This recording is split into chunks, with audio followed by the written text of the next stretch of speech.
My oh my. Check out my demographics. I'm gonna have to watch my mouth during this video. But I'm going to try and be as objective as possible to what I think about America. I don't really think my opinions about this are going to be any really controversial, to be honest, but this should be fun. I really love this video. Let's get right into it. You wanna know how I got this dislike ratio? I make a video praising the Soviet Union and nobody bats an eye. I make a video praising the United States and everybody loses their minds. Really? Okay, fine. I hear you. You only want to hear things that confirm what you already believe. I get it. Let's talk. That doesn't make sense to me. He got more dislikes. Wait. He got more likes for praising the Soviet Union, but got more dislikes for praising the United States. I do understand that it's only the US that is on YouTube, but the American viewers dominate YouTube. Like in the nutshell, most. Okay, let me not try to be ignorant right now. I'm sure there are so many parts of YouTube that is not English speaking. Talk about in terms of English speaking content. Americans dominate the viewership. Really, it dominates the viewership. So I would think it would be the other way around, right? That's what I would think. Wow, this is really shocking. This should be fun. And by the way, I've never met an American before in my life. I've never met an American before. I've met a British person. I've even met a French person.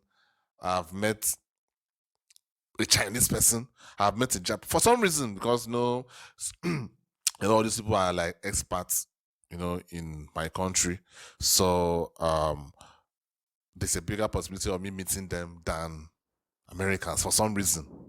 Why is that? Why is it that I've met a Japanese, I've met a Chinese, but I've never met an American? How is that possible? That is weird. There's a famous episode of the Lee Kimberly live show where clueless residents of Los Angeles fail to name a single country. Is it South Africa? Yeah, the country of Asia. Greenland or Iceland or something? Although these are no doubt cherry-picked, and I'm sure if you stood in a big city all day and shoved a camera in people's faces and asked them questions, you'd be able to find 3 minutes worth of people who couldn't answer on the spot. Miss, for $1, name a woman. Name a woman? Yeah. What kind of question is that? But the stereotype that Americans are ignorant about the wider world is largely true. These people can't name a country because they don't care about other countries. 40% of Americans have a passport, compared to 66% of Canadians and 76% of Brits. True. I've always found this weird. Why don't you Americans have an international passport? It makes no sense. I am broke as fuck.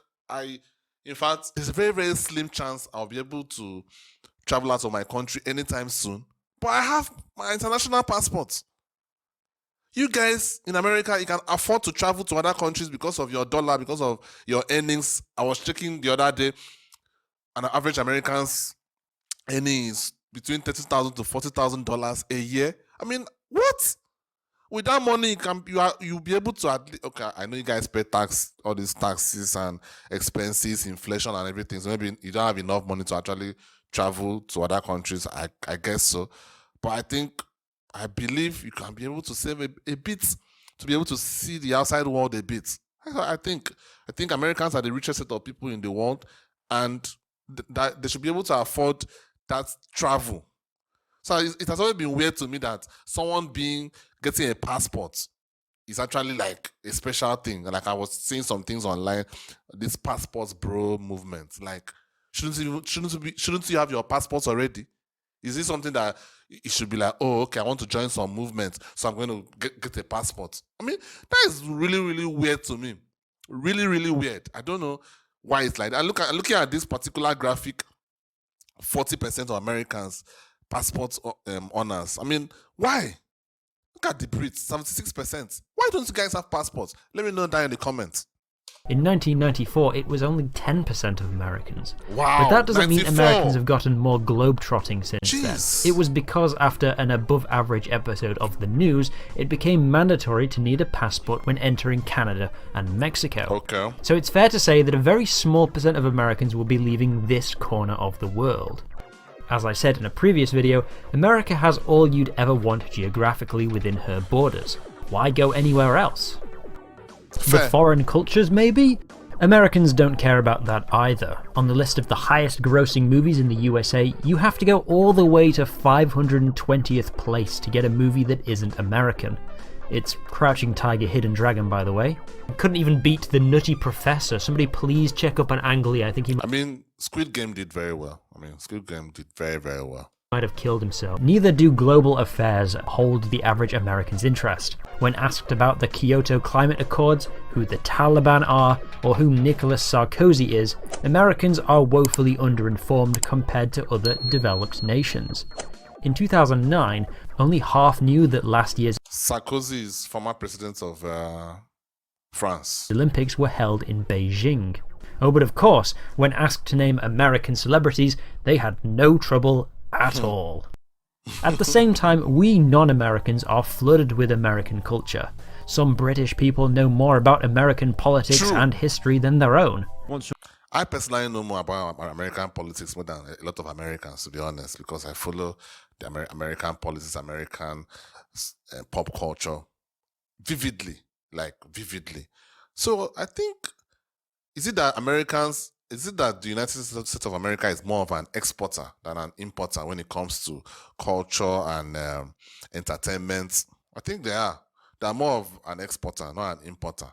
They don't really care about what other people are doing around the world, but other people care about what America is doing. Weird. Dropped into the trench, depth or the z-axis is It's Z-axis, you floppy-haired moron. France had to pass laws banning radio stations from playing too much American music. There are only 2 countries in the world where Coca-Cola is not sold. Wait, scratch that. This journalist from Finland bought a Coke at a water park in Pyongyang in 2017. And what's this hiding in the background of somebody's holiday snaps at the National Hotel de Cuba? Look, you know something's up when remote tribesmen in the Amazon rainforest who don't even have electricity know who Michael Jackson is. Crazy. Americans used to be quite well read. After the Second World War, Americans consumed 63% of all the newspapers in the world, and they used this to their advantage.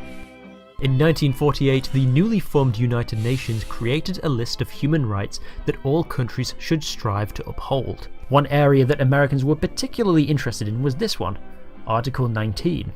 Everyone has the right to freedom of expression and opinion, and receive and impart information and ideas through any media and regardless of frontiers. What the USA wanted was a completely level playing field. Anyone can buy any media from any other country. A global free market of ideas, released from the shackles of censorship. For if anyone can gain access to the truth, we cannot be marched into the same kind of ignorance and intolerance that characterized the Axis nations of the war. This is admirable. Freedom of speech is a core value of the United States and many other allied nations. But some delegates, like those from India, questioned the US's motives. If you believe in an equal access to information and culture, shouldn't you redistribute some of your media creating capacity to developing nations like ours, so that we have an equal opportunity to tell the world our stories? The Americans would not. I mean, is it really their responsibility though? I mean, to be honest, I don't know why America always feels like they're obligated to help the rest of the world. The Americans would not budge. Of course, they knew deep down that India was right. The American delegation to the convention was highly populated by journalists and media magnates. They knew that if countries couldn't afford their own news, they would be increasingly reliant on buying news from American wire companies like the Associated Press. True. Which was good for both the media companies' profits, but also the US State Department, who would no doubt have been licking their lips at the prospect of 1 billion people reading news with a specific American spin on it. Yeah. In true. 1944, the Associated Press sold news to 38 countries. Now, thinking about it now, it makes sense. It makes sense why. Because a lot of time when you look at things in the media, when America will do something, people don't see a problem with it. But another country will do something, people see a problem with it. I see it a lot. I'm not going to name those particular things, but most people know them. Most people know that. We are being honest. So I think America controlling the media which is true. Like almost the whole world, most people. Can you imagine? Even in my country, a lot of people don't even watch my country's news. They watch CNN and watch all this Al Jazeera. Though Al Jazeera is not an American company, but you get the point I'm trying to make. The point is, Western media dominates the world. So when Western countries, anything that happens is being spinned in a Western country's perspective, which is very, very smart. If we are going to be honest. Countries. Within 8 years, that had doubled to 70 countries. In the 1950s, around half of films shown in European and Asian cinemas were American, 2/3 in Mexico, Brazil, and Argentina. Which makes sense. Americans made grand Technicolor films brimming with Hollywood sparkle because they could afford to. Whereas war-torn Europe, impoverished Mexico, and nuclear-obliterated Japan were stuck making small-scale comedies to keep up morale. One of the most popular French movies in 40s France was 1949's The Big Day, a mostly plotless movie where a whimsical French postman gets into wacky mischief in a quaint village. There just wasn't the money or resources for anything else. Wow. Hollywood captured the European public's imagination, and they wanted more. But why is it only a one-way street? Because while you can do or say whatever you want within the United States, the Constitution also says that the American government can regulate what goes in or out. During the Cold War, anything that might be considered communist propaganda could be seized by the post office and never delivered. Books or even souvenirs from communist countries, for example. Pamphlets criticizing US foreign policy. Immigration reached a low point in the early 70s, with only 4.7% of Americans being foreign-born, limiting Americans' interaction with different cultures. Obviously, it wasn't totally like North Korea. Plenty of foreign movies and music were allowed into the US. But the media that caught on was either already Americanized, or so plastically exotic that it doesn't really say anything about the culture where it's from. The Beatles were British, yes, but they got their start covering... Wait. You see what I'm saying? America controls the whole media. Oh God, Jesus, I feel stupid. I feel absolutely stupid. I thought the Beatles were an American people. I thought they were American. I thought the Beatles were American. Seriously, that's what I actually thought. I thought they were American. Wow, man. It's crazy. American rock and roll musicians. When John Lennon stepped out of line, the American government made sure that he knew it. Movies imported from Japan were mostly samurai flicks, and very few movies set in the modern day. The film Ikiru is widely considered the best Japanese film ever made, if you ignore people who have never felt the touch of a woman. But this existential drama about a depressed, lonely man was only given a limited release in California, and the poster was edited to feature a stripper who is only in the movie for like 1 minute. The narrow stream of European movies that made it into the USA came in the form of the French New Wave cinema, movies that were stylistically inspired by American films, but also so stuffy that few audiences would ever want to watch them anyway. Qu'est-ce que ça peut te faire?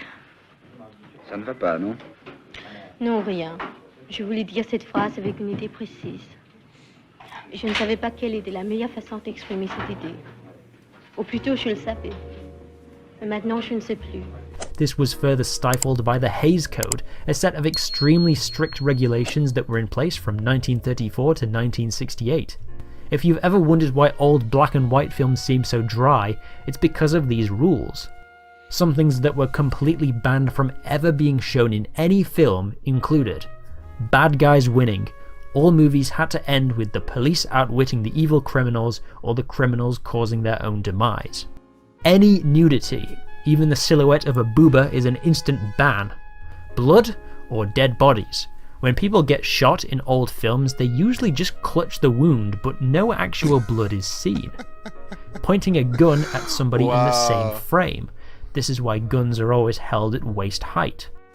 Kissing for longer than 3 seconds. Interracial couples. White people as slaves. Criticism of religion or of any other country.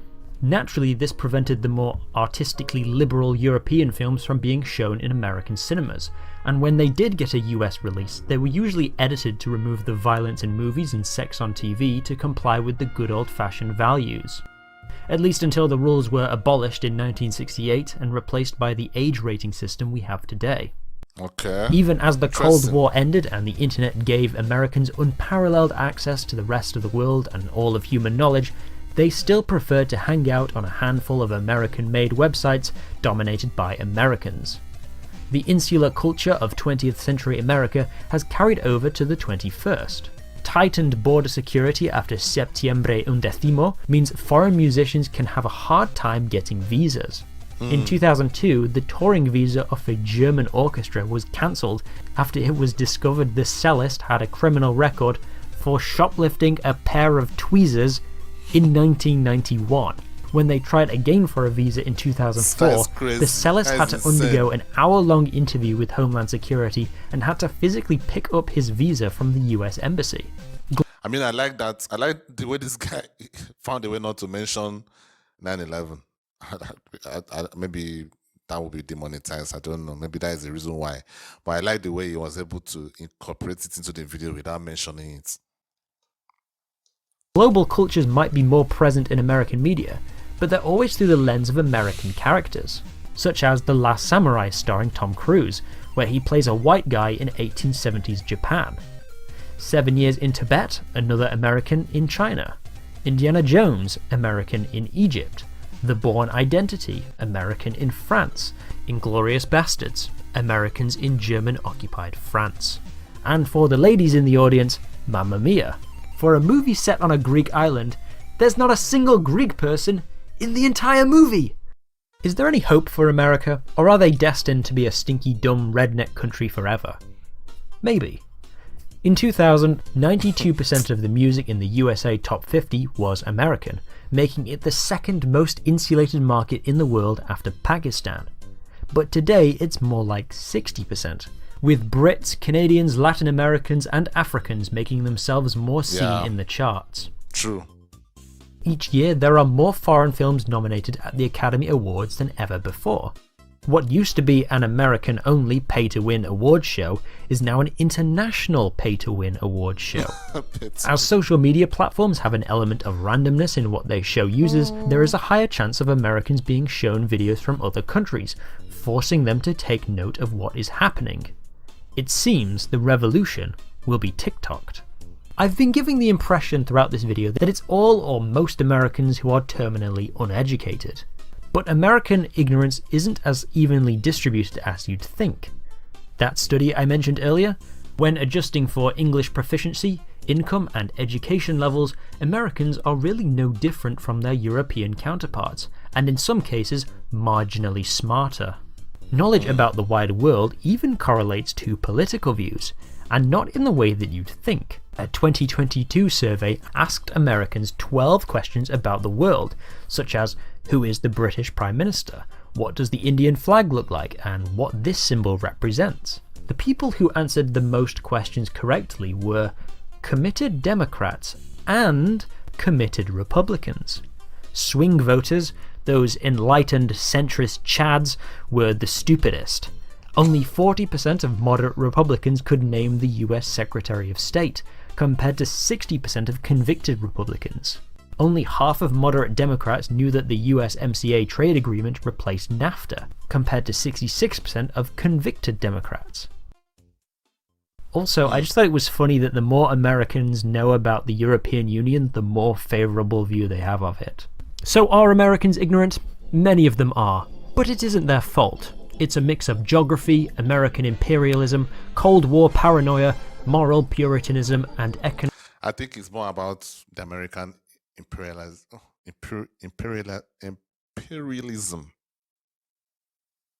Okay. I think that is what it is, to be honest. I just think Americans just feel like, who cares? You know, and can you blame them? I mean, everything is in the United States. Everything. Like, I don't think I've never gone to the US, but from what I've learned, everything is there. What do you really need? What do you really need? However, someone like me that is someone that likes exploring things, I would like to explore these other countries if I were as rich as Americans are. I mean, I think it's a bit insulating, in my opinion. It's a bit insulating. I wish I was able to earn as much as an average American earns. I would have been able to travel around the world. Though in that particular situation, if I was living in America due to the inflation and due to the cost of living, I may not even be able to say afford it. Who knows? I don't know, man. I don't know. I've never lived there. I don't know how it is. But from the people that I know, my Nigerian friends that are in the US, they easily travel abroad. They easily, like, if they want to travel to Italy, want to travel to Maldives, they want to travel to, like, they do that easily. And it's not as if they're like rich. They're just average as well. They're just average. So maybe due to the fact that they have a different, mentality, so they're able to save and try to see other parts of the world. Maybe Americans, I'm not saying that Americans can't save, but maybe they just don't care about other parts of the world. And I can't really blame them for that, to be honest. I mean, if you don't care about what is happening, like America is the superpower. They control most of the world. They control most of the world foreign policies. They control almost everything, entertainment, everything. So why do you really care? Why would you care about what's happening in other countries? So I get it to an extent, but it's really funny. When I saw the title of the video, I thought it was going to actually abuse Americans, but it wasn't as bad as I thought. Though I've seen a lot of videos online that Americans have felt so many basic questions. Though those videos are social media sensationalism, where people are trying to get as many views as possible. So maybe they will try to meet as many dumb people as possible to get the most views. So most of the time, even when I see that and it looks so bad, looks so stupid, I don't actually really take it as that is most Americans, because I believe it's social media. People are just trying to get as many views as they can. So what would they do? Would they go and meet a bunch of smart people that will answer the question so smartly? I mean, that would be boring. You have to go and meet some dumb people to make the video interesting. So anyway, what do you guys think about the video? Let me know what you think. Do you think Americans are getting dumber, or you think some people are dumb, some aren't dumb, just like how it is in every part of the world? Maybe it's the dumb people that have too much say. Maybe the smart people don't talk that much. Because, yeah, that could be the case. Maybe the dumb people talk too much and the smart people don't talk too much, or don't talk enough. So maybe these dumb people have to just shut up sometimes and the smart people have to just talk a bit more. Peace.